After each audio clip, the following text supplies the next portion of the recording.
Լրատվական գործակալություն Աննա Գզիրյան, Տիկին դեսպան, բազմաթիվ երկրներ եւ միջազգային կառույցներ ճանաչել են հայոց ցեղասպանությունը եւ դատապարտել, սակայն 107 տարի անց Թուրքիան շարունակում է ժխտողական քաղաքականությունը, ինչ այլ գործողությունների անելիք ունի միջազգային հանրությունը բացի կոչերից եւ բանաձևերից. International community to help with this process other than making statements and recognition. Well, first of all, I want to just underscore that I am here to pay my respects to the memory of the 1.5 million victims of the Armenian genocide and to show our support and respect to the Armenian people. Նախ ուզում եմ նշել, որ ես այսօր այստեղ եմ իմ հարգանքի տուրքը մատուցելու հայոց ցեղասպանությանը զոհ գնացած 1.5 միլիոն հայերին եւ մեր աջակցությունը հայտնելու հայ ժողովրդին. President Biden and his administration are determined to promote universal respect for human rights across the globe, and that is with the aim to avoid seeing any repetition of the Armenian genocide. Նախագահ Բայդենը եւ նրա վարչակազմը հանձնառու են մարդու իրավունքների նկատմամբ հարգանքի ապահովմանը ամբողջ աշխարհում եւ սա նաեւ ենթադրում ներառում է նման դեպքերի կրկնության բացառումը. And we do see the statement of recognition of the genocide as extremely powerful. We certainly hope that others will continue joining us in that recognition. Ցեղասպանության ճանաչման մասին հայտարարությունը մենք համարում ենք շատ ազդեցիկ եւ կարծում ենք, որ մյուսները եւս կմիանան մեզ այդ ճանապարհին. And what is so important about statements and continuing to make these statements is that we understand that what happened in 1915 is a historical fact, and historical facts should be acknowledged and recognized and have power through that recognition.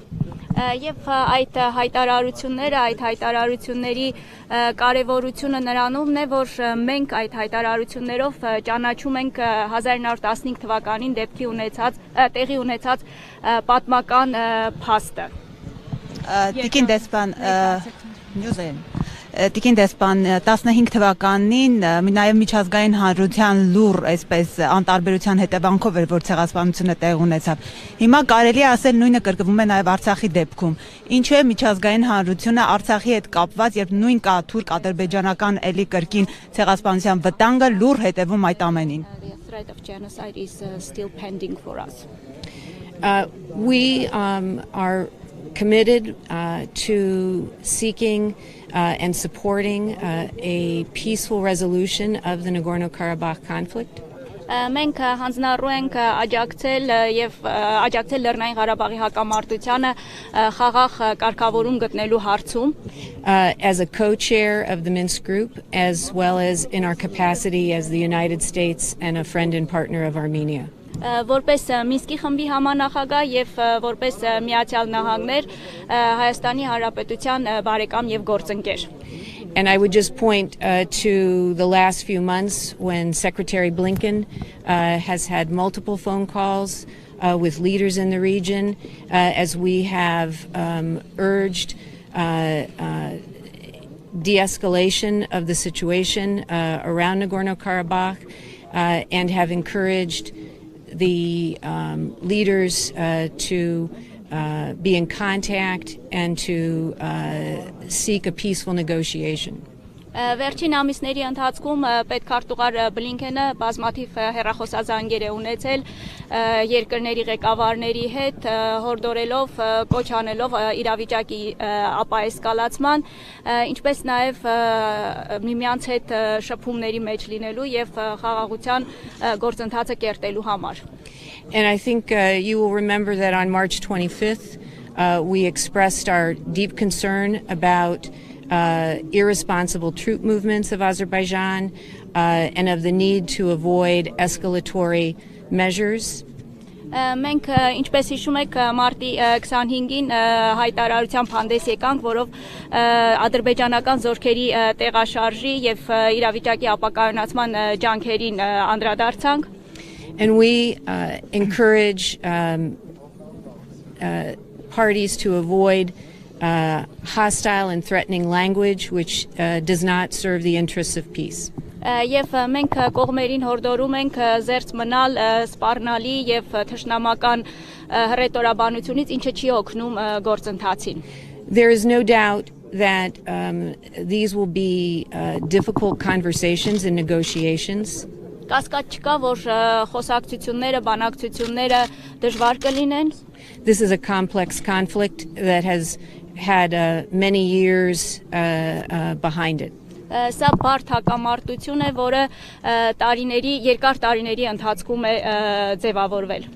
But we welcome the Prime Minister's remarks last week as a very important step, and we are calling on all sides to make similar steps of good faith and support for negotiations. Եվ մենք անցած շաբաթվա վարչապետի խոսքը ողջունում ենք եւ կարեւոր ենք համարում նրա այդ ուղերձը ու բոլոր կողմերին կոչ ենք անում, որպիսի հանդես գան խաղաղությանը աջակցող նման ուղերձներով.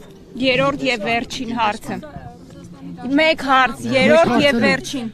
Դուք որոշեք ով է, ես չեմ. Վաշինգտոնում ինչ կարծիք։ Մի րոպե, Ժորժ ջան, կողմնորոշվեք ով է հարցը։ Մի հատ էլ ես ունեմ հարց ամեն Երրորդ հարցն է վերջնական։ ԱՄՆ-ն եւ Ֆրանսիան չեն ցանկանում այդ ձևաչափով համագործակցել կապված Արցախի կարգավորման համար, ինչ է կարծում տարածաշրջանում խաղաղություն հաստատելու համար արդյոք եռաձև ֆորմատով կշարունակվեն բանակցությունները։ Co-chairmanship format still being used. Well, let me say that this was an announcement by the Russian government. This was not a coordinated statement or a reflection of the U.S. point of view about the Minsk group and its capabilities. Նշեմ, որ այս հայտարարությունը եղել է Ռուսաստանի կառավարության կողմից, սա համակարգված համատեղ հայտարարություն չէր եւ չի արտացոլում Միացյալ Նահանգների մոտեցումը այս հարցի շուրջ. It is very clear that Russia's unprovoked and unjustified attack on Ukraine has complicated the Minsk group format. Ակնհայտ է, որ Ռուսաստանի կողմից Ուկրաինայի նկատմամբ հարձակումը, ոչնչով չհրահրված այդ հարձակումը բարդացրել է Մինսկի խմբի գործունեությունը. But we still think that there are opportunities within that format for us to act as a co-chair to seek a peaceful settlement of the Nagorno-Karabakh conflict. Բայց մենք կարծում ենք, որ այդ ձևաչափով, համանախագահության ձևաչափով հնարավորություններ կան Լեռնային Ղարաբաղի հակամարտության խաղաղ կարգավորման ուղղությամբ.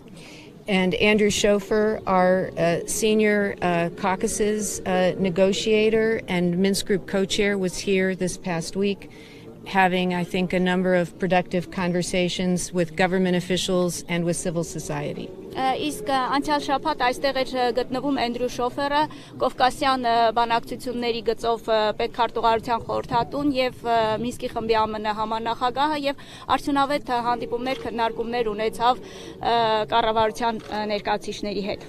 And so we will continue pursuing both bilaterally and as a co-chair whatever opportunities we see to help support a peaceful resolution of the conflict. Եվ մենք կշարունակենք, որ երկկողմ ձևաչափում եւ որպես Մինսկի համանախագահ հնարավոր ուղիները դիտարկել խաղաղ լուծման, խաղաղ կարգավորման ուղղությամբ.